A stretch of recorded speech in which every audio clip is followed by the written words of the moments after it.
Hello, good friends. I am in Winston-Salem, North Carolina this Sunday, and I am bringing you this message from an unusual place.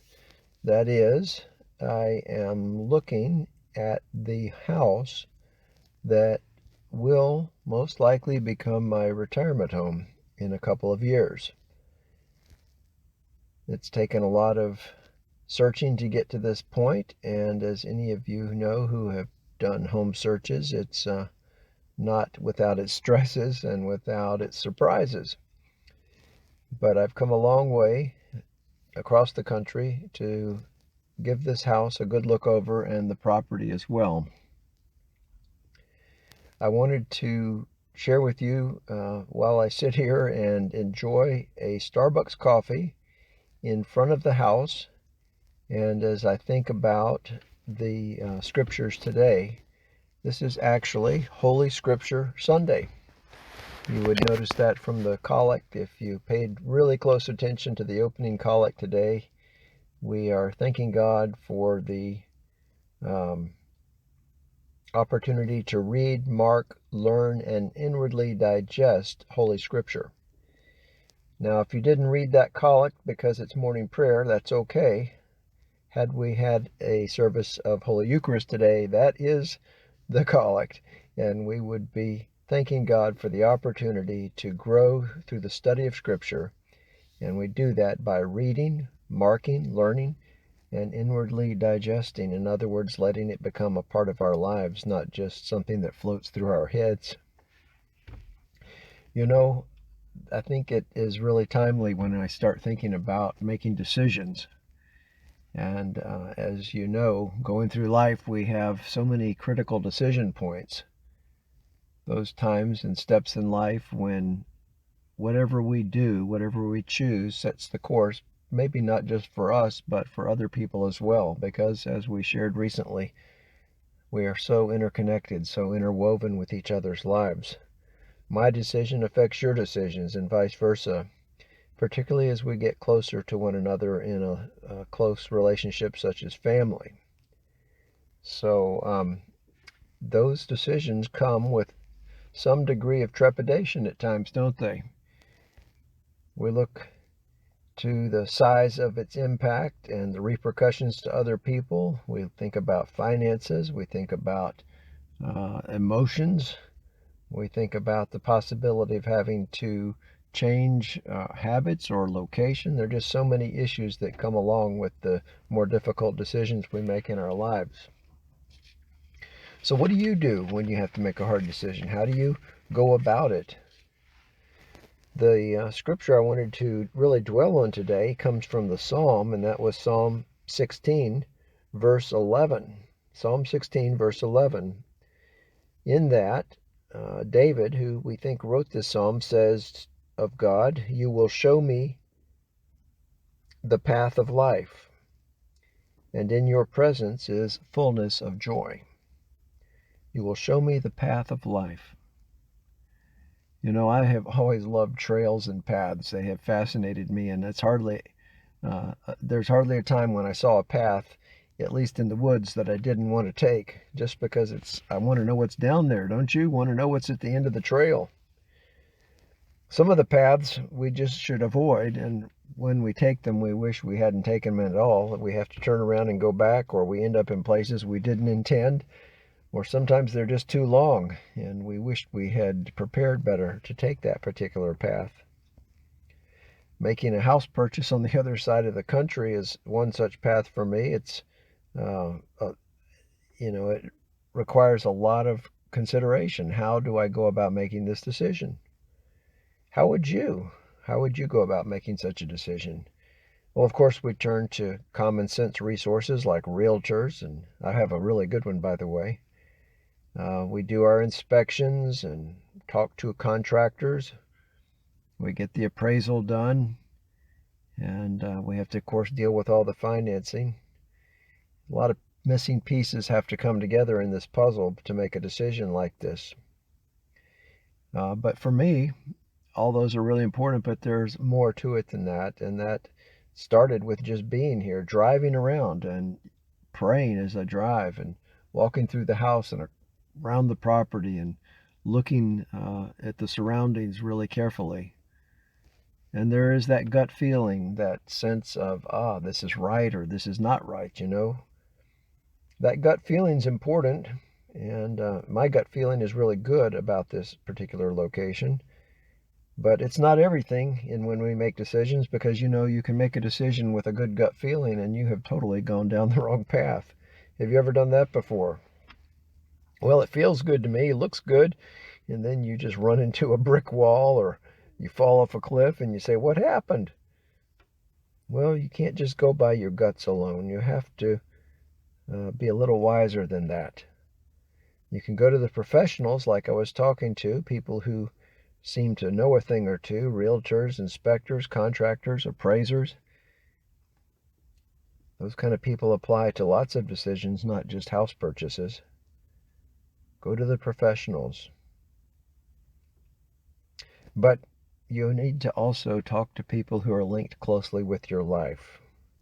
Those are the people who breathe wisdom into your life, and sometimes they can be the most frustrating people of all. We're talking about family and friends, close associates, the ones who love you probably the most and frustrate you the most, because they know how you think.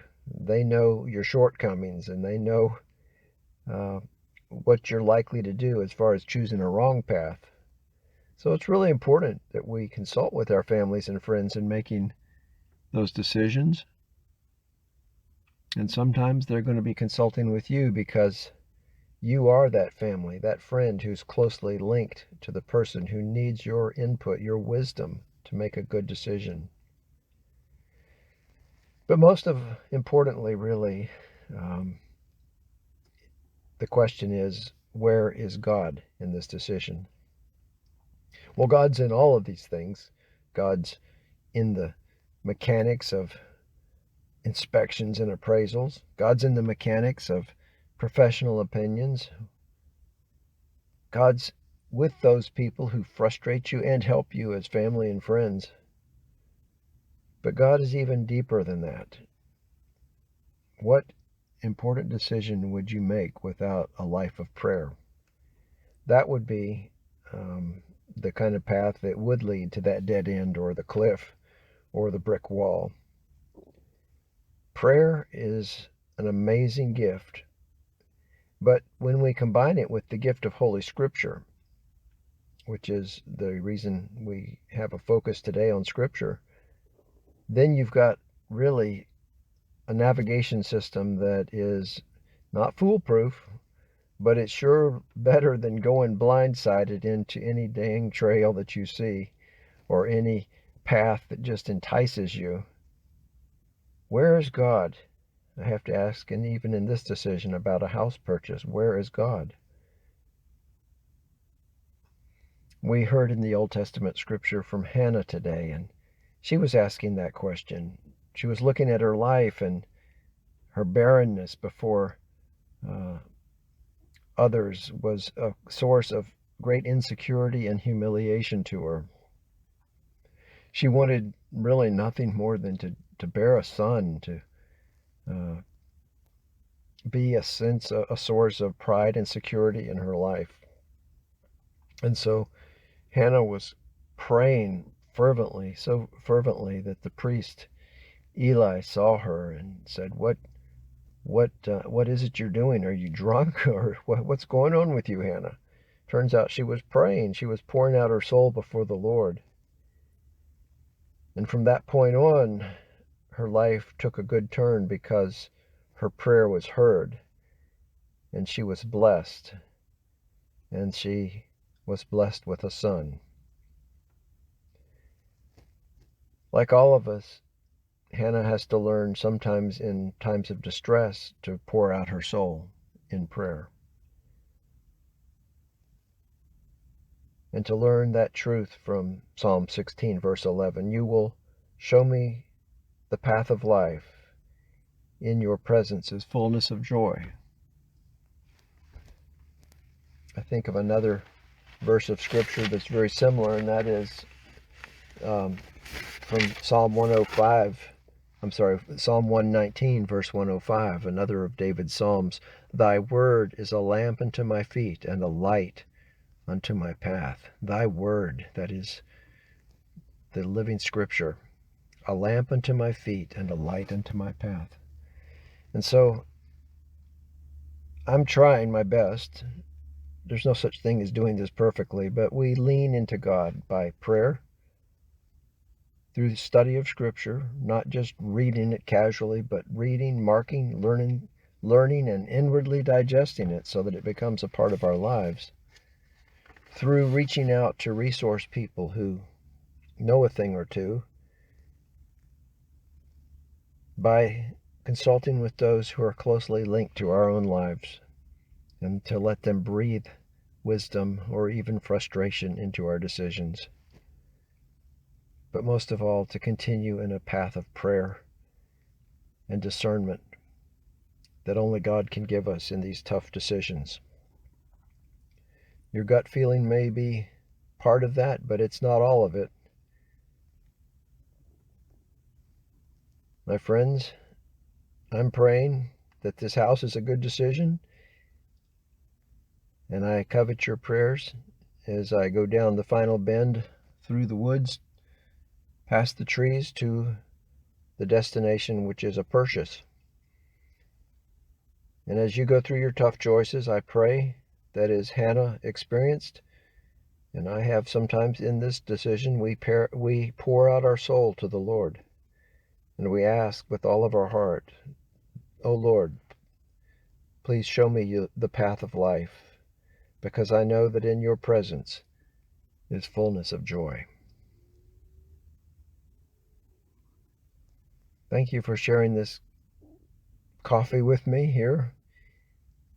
Know that I'm thinking of you from Winston-Salem. I look forward to being back in Big Bear. I'll be there next Sunday.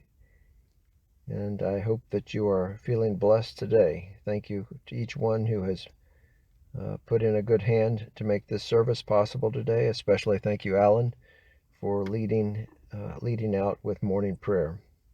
The Lord bless you and keep each of you, and the Lord make his face to shine upon you, and the Lord give you all this wonderful peace of God that passes understanding.